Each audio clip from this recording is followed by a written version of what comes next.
that would actually, you know, find orphans and children who had been abandoned by their parents and place them with loving, caring families around the world.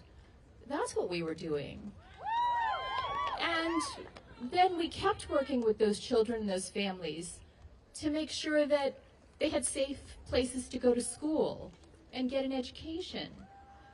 And then as they got a little older, we gave them the confidence and the tools and the skills through our programs to be able to get jobs or start small businesses if they wanted to, and pay it forward, lift up others in their community through the work they were doing. That's what we did. And, you know, so I thought about this word radical, and I really associated it with terrorist organizations that wanted to recruit those young people.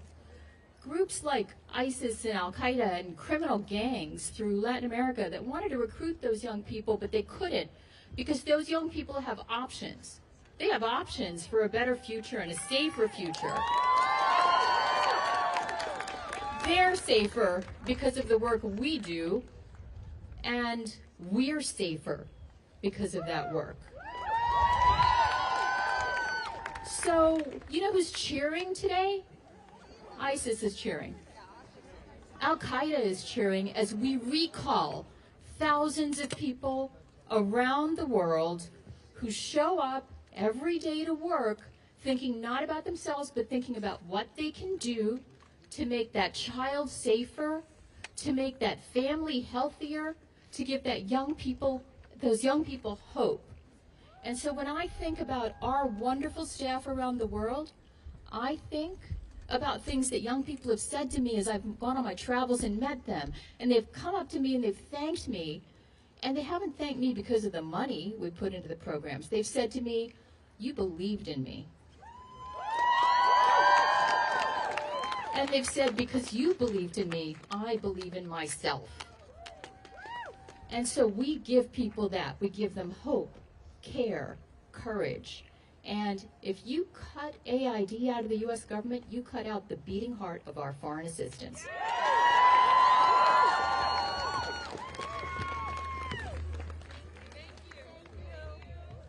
My friends, I'm Jeremy Knindike. I am a former USAID official. I am proud to be here with all of you today. I am proud of the work that we have all done on behalf of the American people to better the world. I am here because I love USAID and I believe in the mission of USAID, but also because I love the Constitution and I believe in the Constitution. And we need to be clear that both of those are at risk. The attacks on USAID are attacks on the Constitution. If we are in a country where the richest man can decide that the richest country will no longer help some of the poorest people, we are in a very, very dire place. The attempts to kill USAID will kill people. They will kill people that America has committed to save. This will abandon people that America has committed to support. It will dramatically weaken our country's global influence, and it will empower and embolden our political rivals. Among those who are openly cheering Musk's campaign against USAID are the Houthis in Yemen, are the former president of Russia, Dmitry Medvedev. They do not have America's best interests at heart. They know that if USAID is taken off the board, their jobs get easier, America gets weaker and less safe. I also want to address the people of USAID, you who have committed your careers and your lives to serving your country to advance the welfare of the world. You deserve better. What is happening is a brutal and a shameful betrayal of you who have served your country with bravery, with integrity, with dedication, and with honor. You have been forward deployed on reconstruction teams in war zones. You have brought the global HIV epidemic under control. You have fought famines. You have stabilized fragile economies. you have charged headlong into Ebola hot zones. The vest I'm wearing today, I wore every time I deployed to a crisis zone with USAID. When I put it on this morning, I found in there a pair of gloves that I got, plastic gloves, that I got on one of my trips to the Ebola response in 2014. That is emblematic of the work that USAID does in the world and the risks that USAID personnel take on behalf of their country. You at USAID represent the best face of America abroad, and you deserve better. I also want to issue a plea to Republican colleagues on the Hill. You know that what is being said about USAID is not true. You know the truth of this agency. Many of you have been on record many times praising the important work of USAID. Speak out. Where are you? Have the bravery, have the courage to speak the truth. Because if we lose USAID, it is a catastrophe for our foreign policy, it is a catastrophe for people who depend on us around the world, and it is a catastrophe for the Constitution. Thank you.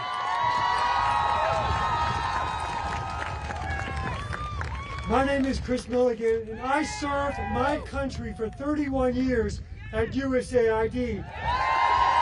Like many of you, thank you for coming today. I hear that USAID is full of radical lunatics. Radical because we believe in the power of America, the power to change lives. We know that America is looked up to around the world as a city on a shining city on a hill. Radical because we engage in a world with compassion, with American values, not only lifting millions out of poverty and oppression, but making America safer and making jobs back here at home. Lunatic? Lunatic. Well, we volunteer in war zones. We are in the most dangerous and challenging places around the world. Unarmed. Famines, disasters, military dictatorships, without our families, without our friends, and at a cost. I'm reminded of that when I walk by a memorial wall, which has too many names of Americans who have lost their lives serving their country, our colleagues.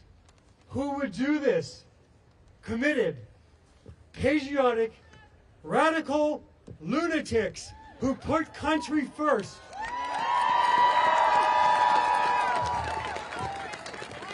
I proudly served as USAID's counselor in the first Trump administration, and let me tell you something. We did incredible reforms, and we strengthened the workforce. What we're seeing now is quite different. So I ask, what's changed? Most programs now on hold supported President Trump's priorities in his first administration. In fact, every dollar spent is approved by the Secretary and requested as part of the President's budget. So I ask, what's changed? The dedicated staff recently put on administrative leave served President Trump honorably during his first administration, and many were promoted. So what do we ask? What's changed? You know it. This denigration of patriotic Americans is a win for those who want to weaken our country. The creation of America began with these three words: we the people. Assistance should serve the American people, not be a plaything of the elites. Don't destroy what you don't understand. Every minute that assistance is frozen weakens America, makes us less secure, and costs us jobs. Let's stop the political theater. Let's protect taxpayers' money. Lift the freeze on foreign assistance.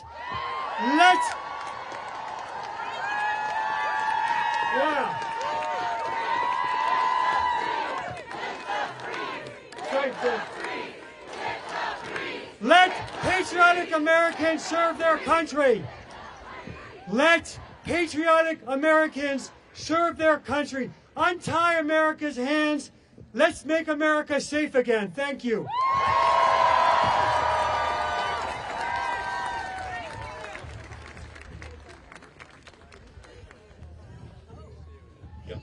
I'm Senator Ed Markey from Massachusetts, and what's dangerous is that people who work for USAID are wearing masks to protect themselves from us. This is a dictatorship in the making. This is an attempt to take over USAID and then use that as the example to take over the EPA and Medicaid and Medicare. Donald Trump, Elon Musk makes unsafe cars, and now he wants to create an unsafe world. And cutting the programs that are at the heart of who we are as a nation. So he said, Elon Musk said over the weekend that he was going to throw USAID into a wood chipper. What else is going into that wood chipper? Healthcare, democracy, fighting for the rights of those who are most desperate around the world, and sending a message that he is going to do the same for those who are most desperate in the United States of America itself. This is an historic moment. This is the time when we have to stand up and to fight, to not stand on the sidelines, to have people by the millions are going to have to stand up and protest. When we come back here the next time, there should be hundreds of thousands and millions of people descending on Washington, D.C. We need a march for freedom. We need a march for democracy. We need a march for justice, not just for people in our country, but all around the world. We are the moral force of the world. We are a democracy that people look up to. That building, that Statue of Freedom is the most famous building in the world. And there's a reason, because in every village in the world, in every hut in the world, they know that the United States stands for freedom and liberty. And that building is a symbol to all of them of what they and their countries should aspire to. When I went to Liberia, USAID was there to help with Ebola. When I went to Cape Verde, USAID was there to help with Zika. When I went to Nigeria, USAID was there to help with malaria. Yes, to help those people, but to prevent the spread of those diseases around the world. We want to make sure that we are providing that protection. That is who all of you are. That is what USAID represents, the best of our country, the best of who we are, the best of what we have to be as a nation. Elon Musk and Donald Trump are the worst of what our country stands for. The only way to take back our government is to take to the streets by the millions, to demand justice, not just for the people in our country, but all around the world. Otherwise, they are coming for our clean air, for our clean water, for Medicaid, for Medicare, for the Affordable Care Act. This is just a preview of coming atrocities that Musk and Trump have planned for our country. So, let's unfreeze USAID.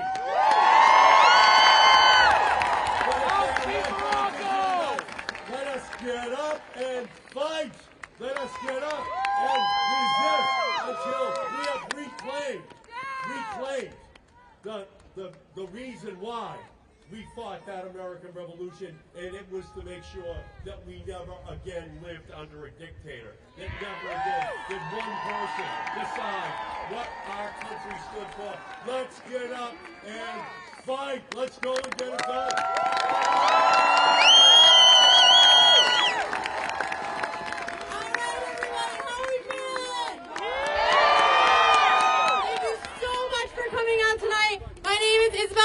I'm one of the grassroots organizers of this event, and I just wanted to say we've heard some from incredibly accomplished people today, but as an average American who has worked on USAID programs, I wanted to say that this is our time to use our voice to stand up for what we believe in. I am talking to the American people right now. Call your senators, sign these petitions. Do not let democracy die. We have several other protests going on this week. I hope to see you all there. There's one in front of the Department of Labor at 3 p.m. today.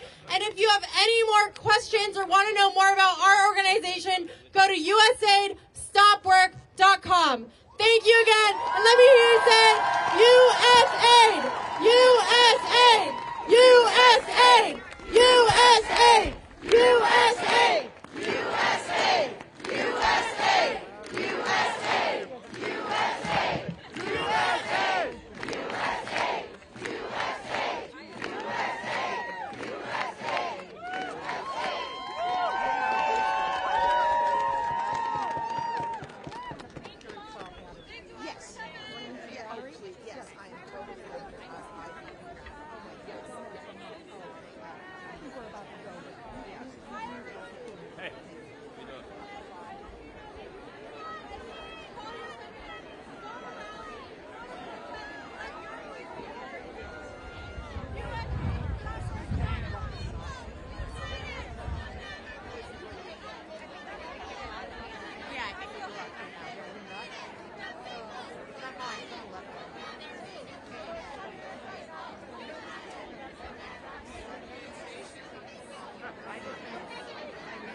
Yeah, you have to make that connection because ordinary Americans don't understand it and why helping this woman benefit.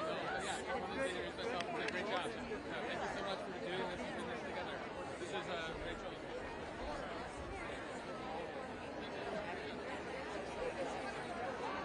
That's hard. I am happy. Yes, I did. I did.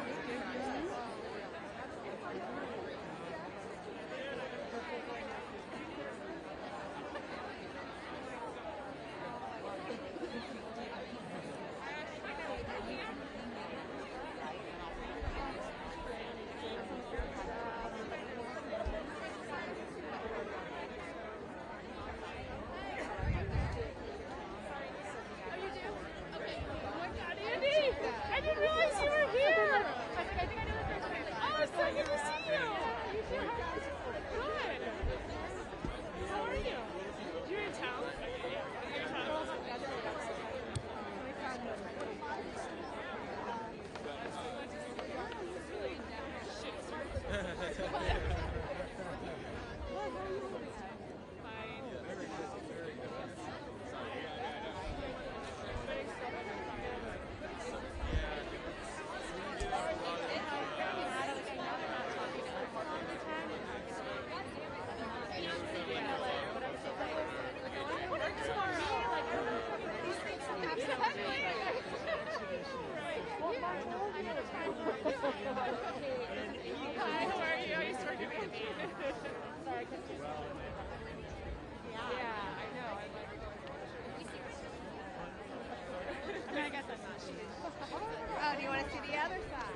She doesn't ask me earlier anymore. She just says.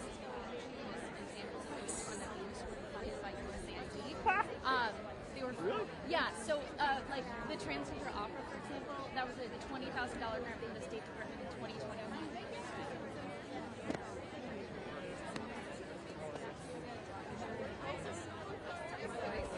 It's shitty. It's shitty. I'm not sad. Sorry, my hands are freezing.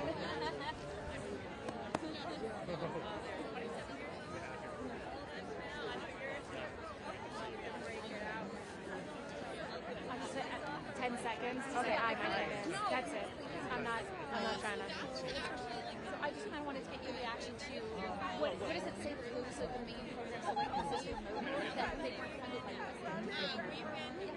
well, I'm not right. So I mean, I'm no longer with the AID, so I have a humble role in responding.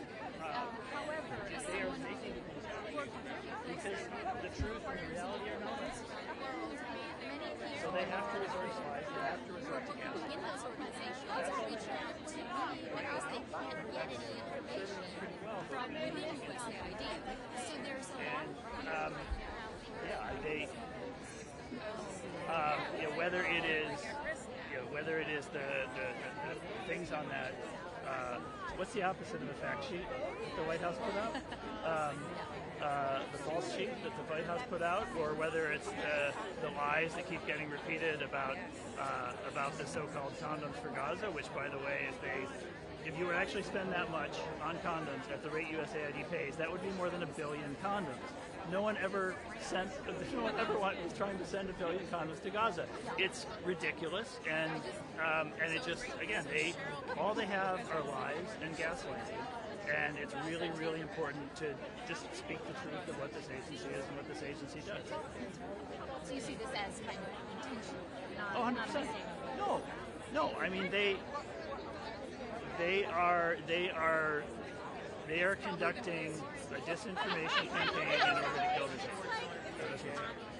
I just wanted to introduce myself. I emailed with a Tom Oh. to try and get you my immunization. Oh, okay. I will follow up. Okay, yeah, I was talking to one of your producers about going on Chris Cuomo's show last night, and it didn't come together. Got it. But I'm happy to talk. That'd be great. I'll follow up again. I'll reference this. Now you see my face, and you know I'm a nice, friendly person.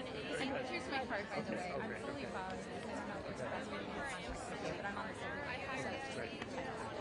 Hi, Colette with Reuters. Oh, hi. Julio. Hi there. We just want to chat with you again about what you said. Yeah. And if you could speak to the whole point of when the perception of USAID workers being radical, this agency being radical. Can you talk a little bit?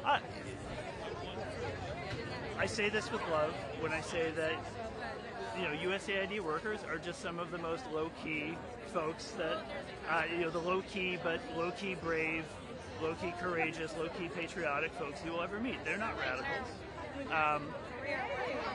Most of them, in normal times, would go through their entire careers without ever making it, without ever being in the news, without ever, being in the public eye in any way. And what is radical is to talk about patriotic Americans who have served their countries, patriotic Americans who have served their country in war zones, in epidemic hot zones, as if they are criminals, as if they and their service are somehow harming this country. It is the attacks on patriotic Americans serving their country and working for their government that is the radical act. And can you talk about how stopping funding to help other countries could affect us? Yeah. I mean, so many ways. American power and American standing in the world do not come only from our military might. When you go around the world, what inspires people about America is what they see as the example of our goodness and our values, not the size of our military or how many aircraft carriers we have or how many fighter jets we have. What inspires people around the world about America is the values and the story that America represents, and USAID is the manifestation of that around the world. So it makes us weaker, it makes us smaller. It also will just materially harm millions of people if USAID goes away. There are today 20 million people around the world who are on HIV antiretroviral drugs because of U.S. foreign aid. If USAID goes away, they get kicked off. They get kicked off those drugs. Their HIV infections come back, and we suddenly find ourselves once again in a resurgent global HIV epidemic. That is not good for America. That will reach our shores. There are many, many examples like that of the ways in which the work of USAID helps people abroad and simultaneously advances the interests of America and represents the values of America. But these are not values that are shared, frankly, by Donald Trump or Elon Musk, and that is why they're attacking it. Can you tell me again what your name is? Sorry, my name is, sure, and I'm on the website for the event today, but my name is Jeremy Konyndyk. Konyndyk, and I am now the president of Refugees International, but I formerly served in the Obama and Biden administrations in senior roles at USAID. Yeah. We're colleagues.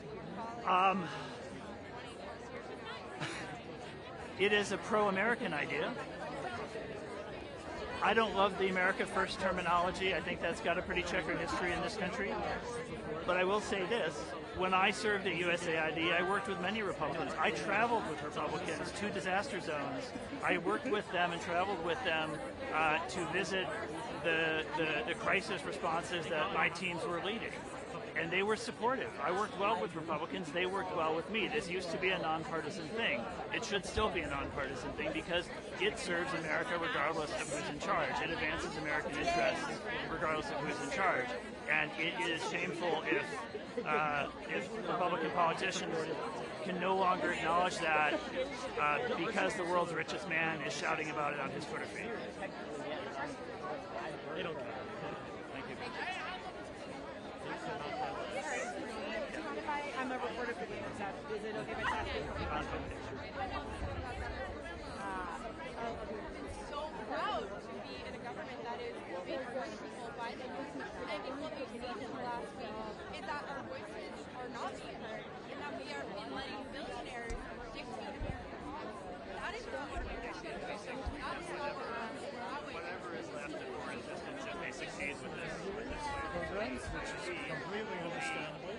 Therefore, a process like that in our institution, we all thought there was a chance that they would want to continue the work that we're doing. But it's becoming clear that that's not what the objective is. The objective is to tear down the whole foreign assistance industry. People have spent their lives building expertise in work that is valued overseas. I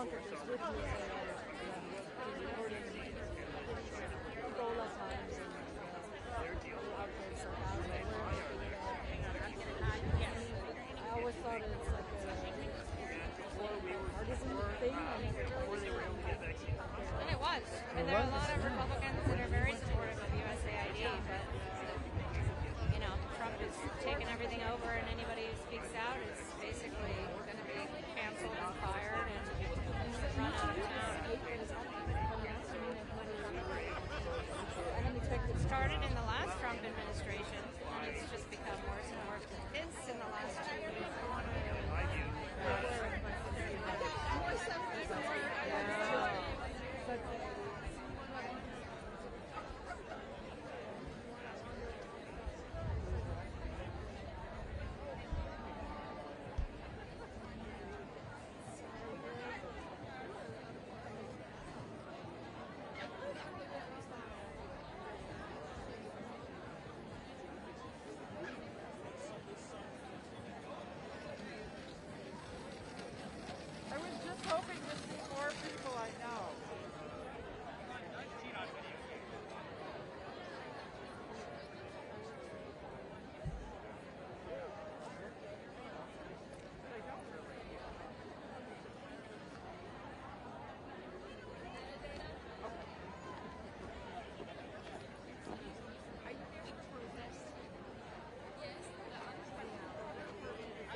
My name is Camille Manoukian. C-A-M-I-L-L-E. Camille Manoukian, M-A-N-O-U-K-I-A. And what's your what happened? So I was an institutional support contractor for the Office of HIV/AIDS in the Global Health Bureau at USAID, and last week we got the notice that we were laid off with very little prior notice or communication from our employer, and now we're just fighting to save the entire agency. Our jobs are gone, but hopefully the agency will remain, and one day we can come back and continue doing the work that we love to do. And how long have you been doing your job? And tell us a little bit about the work you've been doing and what happened. Yeah, so I was 1 month away from hitting my 2-year anniversary. I moved to DC for this job. It was my dream job. I worked on the President's Emergency Plan for AIDS Relief, PEPFAR, which works to send medicine, life-saving medicine, to about 20 million people around the world.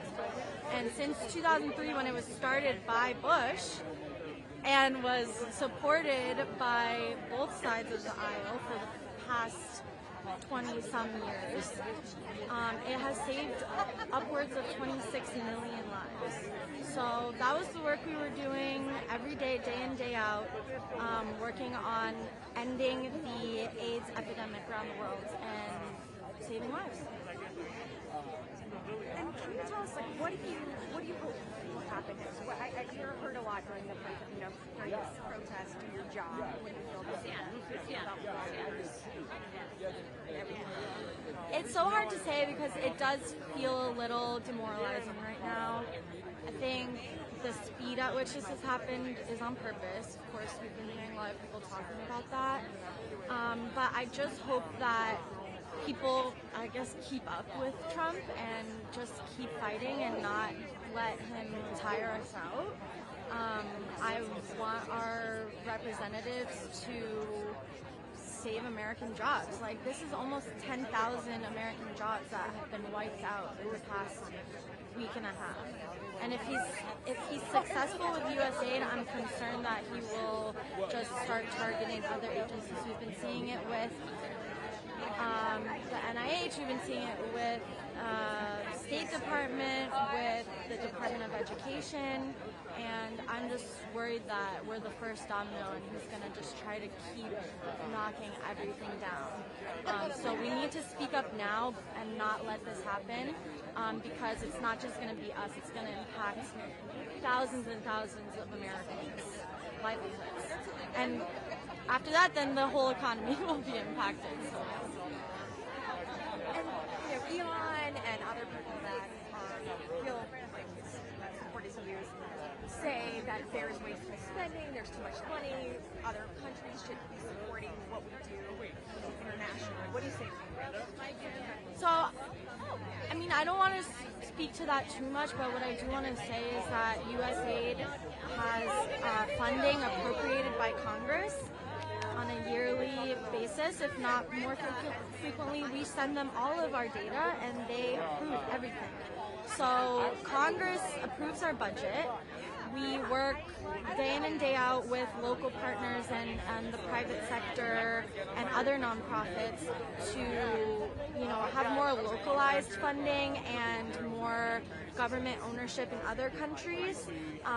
That's what PEPFAR's long-term plan was to transition completely to local government ownership in the countries that we worked for, and to kind of offload that from the U.S. government. So it was in the works. I think we are responsible American taxpayers. It's our taxes too that are going to fund this. So I just don't believe the lies that Elon Musk is spewing right now.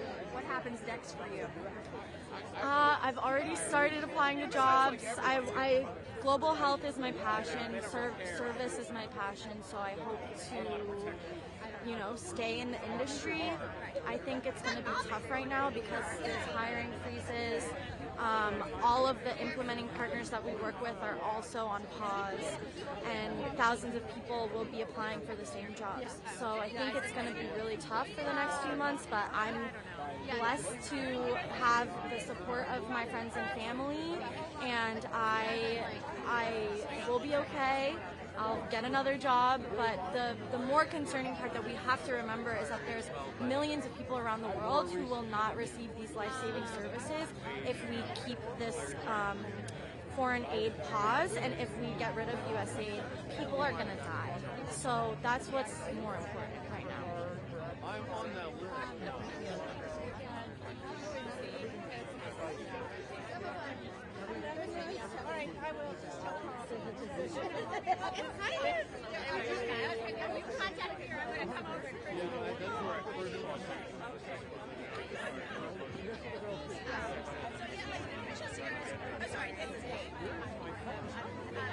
Yeah. I mean, there's so many ways, and we just have to look at the broader picture, right? So if we stop funding foreign aid, it will leave a vacuum not only for, you know, our so quote-unquote adversaries to come in and fill that space and, you know, have more influence around the world, but it will also lead to greater risk for Americans in terms of the spread of pandemic potential infectious diseases. You know, some of our speakers were talking about how USAID employees were working to stop an Ebola outbreak right now as the pauses were happening.